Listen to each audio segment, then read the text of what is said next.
What's good, y'all? Blacksmith here, and today we're here to talk about Venom: The Last Dance. Yes, the third and final installment in Sony and Marvel's Venom trilogy is finally here after a 6-year run. For 6 years, we've watched the adventures of Eddie Brock and his symbiote Venom as they fight other symbiotes and become the lethal protector that they always wanted to be. But all good things must come to an end, so without wasting any more time, let's get into it. Venom: The Last Dance follows Eddie Brock and Venom as they become fugitives after the events that occurred in the last movie, Venom: Let There Be Carnage. And not only are they on the run from authorities, they're also on the run from the military and scientists from Area 51. And on top of all that, they're on the run from creatures sent by Null, the creator of the symbiotes, to pretty much capture Venom. That's all I can say without giving away too much of the story. So, now it's time to get into these pros and cons. The first pro I want to talk about, the action. Just like the previous movies, this one does not slack when it comes to the action. From the opening scene, you could already tell that Eddie Brock and Venom have become very comfortable with themselves, combining as one, and have also created some nice fighting routines. And with all the aforementioned people that are coming after these two, you could already tell that it's going to be action-packed because there's so many people to fight. The next pro I want to talk about, the story. Now, I am kind of on the fence when it comes to the story of this movie, and we'll get into the other half of it when we get to the cons, but I will say, because of where it picked up and where the last movie left off, it made a lot of sense. The story gave these characters a lot of room to do a lot of cool and crazy things because it is the last movie, but at the same time, they're also trying to show the great dynamic between Eddie Brock and Venom. The third and final pro I want to talk about, the cameo and character surprises.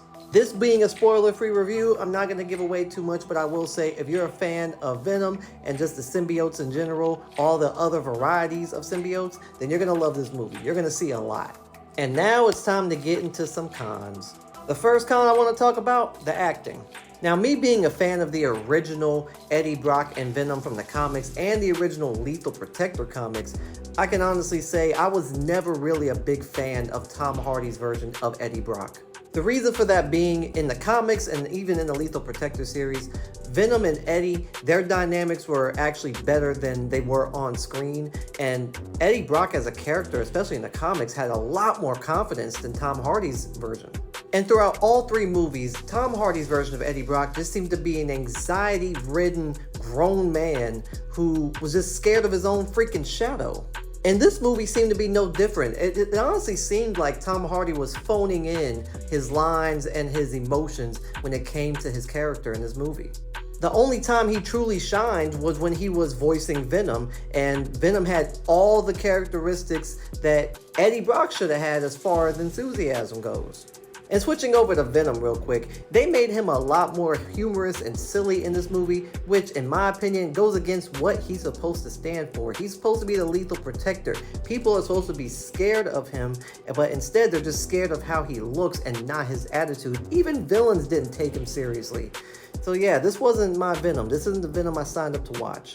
And I guess it says something because Tom Hardy's playing both of these characters, that even though one man is playing both characters, the dynamic and chemistry between them just seemed to be off.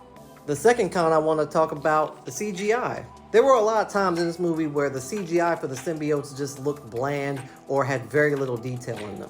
Not to say they look completely cheap, but you can tell what they did and didn't put too much work into. The last con I want to talk about, the characters. And this is not to say any of the characters are bad. In my opinion, a lot of the characters had wasted potential.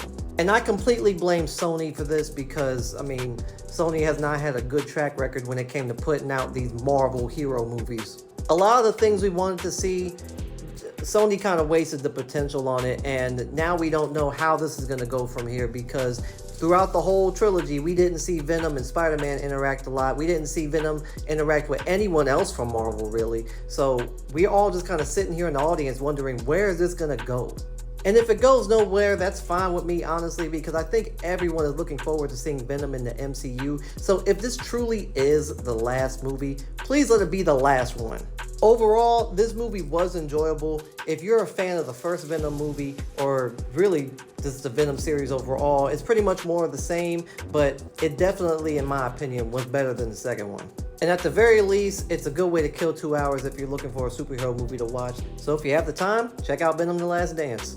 Thanks for checking out my review. Let me know if you plan on seeing this movie. Let me know if you've already seen it and what you thought about it. Let me know what you thought about my review, and give this video a like and your boy a follow. I truly appreciate it. And until next time, peace.